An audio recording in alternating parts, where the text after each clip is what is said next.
Saya dulu keinginannya, saya pikir itu jadi anggota dewan itu bisa mengamankan usaha-usaha saya. Dia kalau nyuruh orang itu Oh iya selalu Pak. berhasil, kalau membuat orang tuh berhasil. Nah, jadi anggota DPR itu tugasnya kalau nggak kerja ya nggak tereksekusi semua apa-apa yang ada di masyarakat ini. Yang penting bukan ngibul. Ya, assalamualaikum warahmatullahi wabarakatuh. Kembali di Ngalor Ngidul, yang penting jangan ngibul. Bersama saya hari ini ada anggota DPRD Sumatera Utara dari fraksi Gerindra. Ini udah lumayan cukup terkenal ini, Bapak Haji Karim. Selamat malam Bapak. Selamat malam. Gimana kabarnya? Alhamdulillah sehat. Puasa aman? Aman. Oh, sama Pak. Saya juga Aman sampai sampai sampai akhir lah nanti amannya kelas. iya Pak. Alhamdulillah saya pun baru satu Pak. Baru Yang puasa. 1 bulan. Ya Pak, ini terima kasih udah meluangkan waktunya di Media Center PB Pendawa Indonesia ini. Baru peresmian kita tadi Pak. Pak Kapolres Tabes yang meresmikan, dan Bapak juga datang dengan waktunya. Gimana nih Pak lihat Pendawa yang sekarang ini Pak?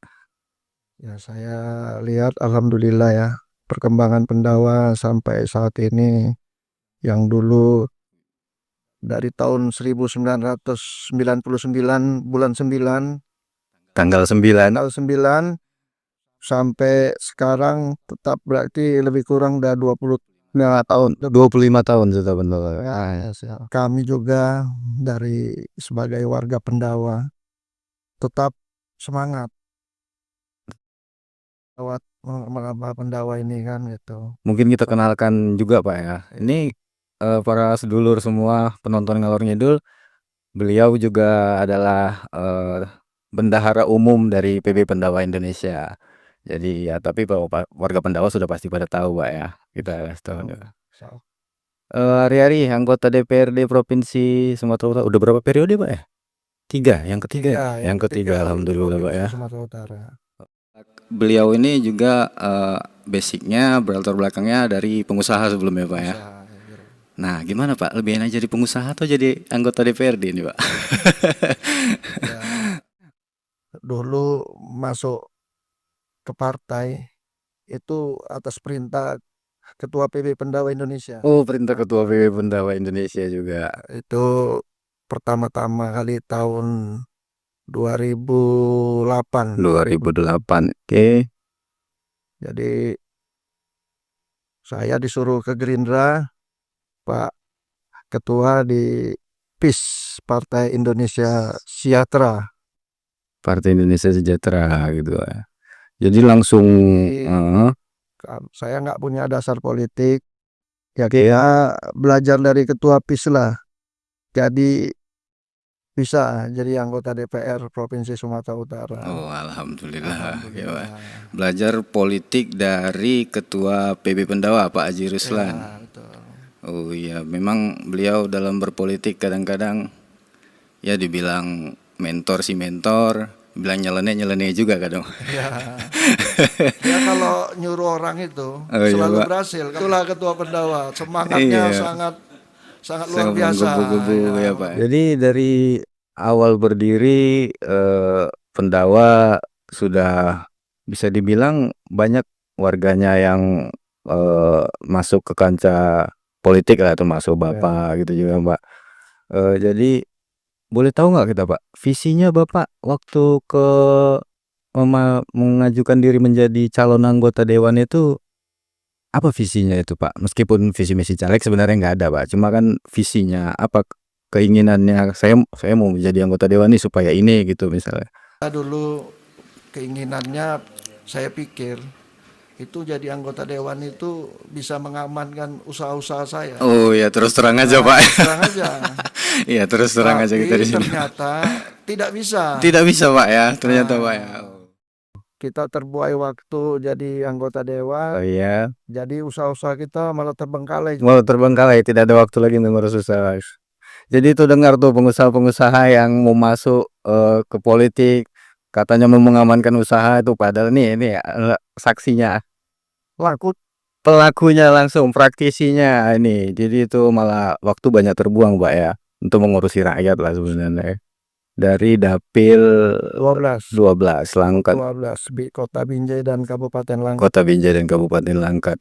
Boleh tahu nggak Pak, apa sih sebenarnya masalah yang utama atau yang umum itu di dapil Bapak itu sebenarnya Pak? Masalah di masyarakat ini.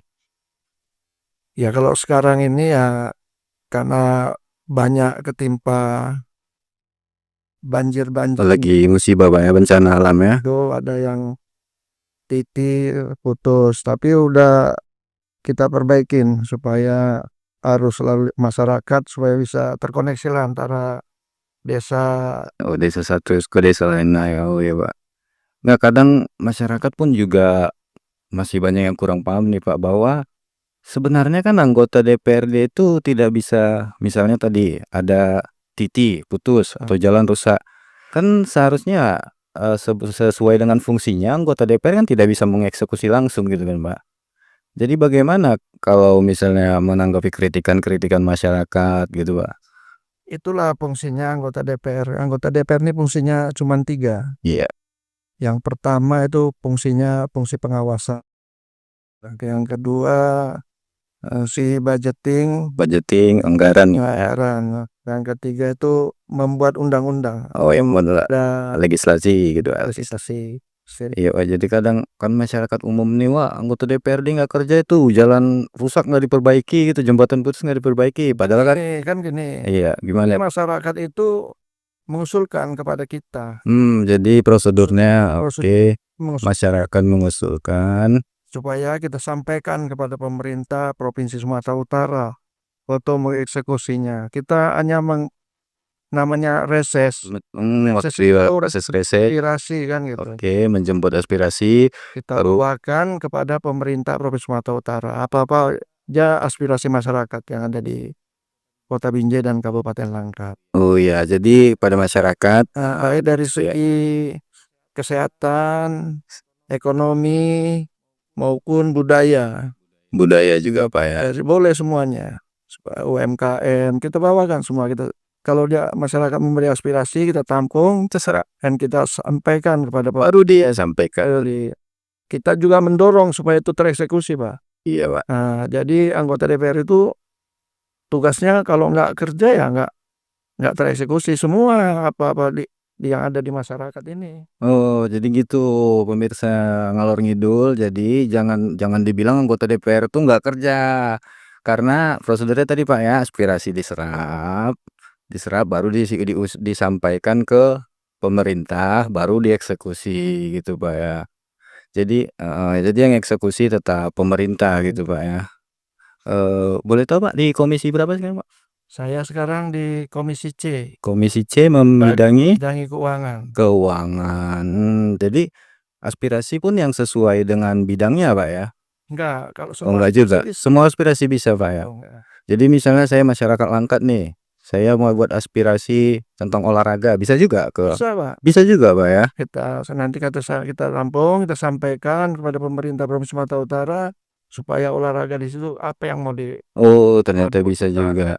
Tapi pas waktu reses menyuarakan aspirasinya bisa dari mana aja tuh? bisa dari reses. Bisa dari reses. Dari kita kan ada juga seperti sosialisasi perda, ya sosialisasi wawasan kebangsaan Pancasila. Oh gitu Pak. Nah, dan juga wawasan yang di bidang narkoba juga bisa. Oh gitu Pak. Ini saya nih sebagai masyarakat awam nih Mbak, ingin menyuarakan aspirasi misalnya, boleh nggak saya langsung ke kantor DPRD gitu secara pribadi, Pak saya punya aspirasi gini, sebenarnya bisa nggak itu Pak? Atau melanggar prosedur nggak itu Pak? Kalau seperti itu misalnya? Kalau Bapak ada yang kenal anggota DPRD saya rasa nggak ada masalah. Oh jadi pribadi dia Pak? Oh iya berarti. Dia dari institusi ya lebih baik sampaikan sesuai tahapannya. Misalnya di kabupaten dulu baru ke provinsi. Oh gitu tahapannya berarti dari kabupaten dulu Pak, tingkat 2 dulu ya? Atau nanti ada sifatnya nasional seperti jalan nasional itu nanti kita tampung kita sampaikan pada pemerintah pusat sana. Oh bisa juga Pak ya? Itu Berarti fungsi DPR tadi Pak. Banyak yang belum memahami sebenarnya Pak ya. Iya. Karena kalau kita lihat di sosmed tuh, ini jujur aja Pak ya, saya bukan termasuk netizen yang begitu Pak, bubarkan DPR, bubarkan DPR. Jadi kalau mengenai ya seperti itu gimana tanggapan Bapak?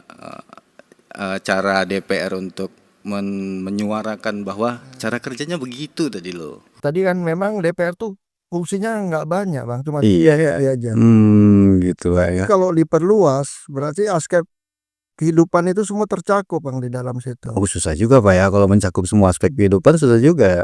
Karena Dari segi kesejahteraan tadi kan gitu, aspek banyak dia yang kemajuan untuk kotanya, memajukan lah untuk kota itu supaya bisa transportasinya baik, jalannya mulus. sekian dulu ngalor ngidul dari kita. Nanti kita kembali lagi di episode kedua. Tetap di ngalor ngidul, yang penting jangan ngibul. Pendawa punya cerita di mana-mana, lalu hidup. Pantengin aja, jangan beranjak, lalu hidup.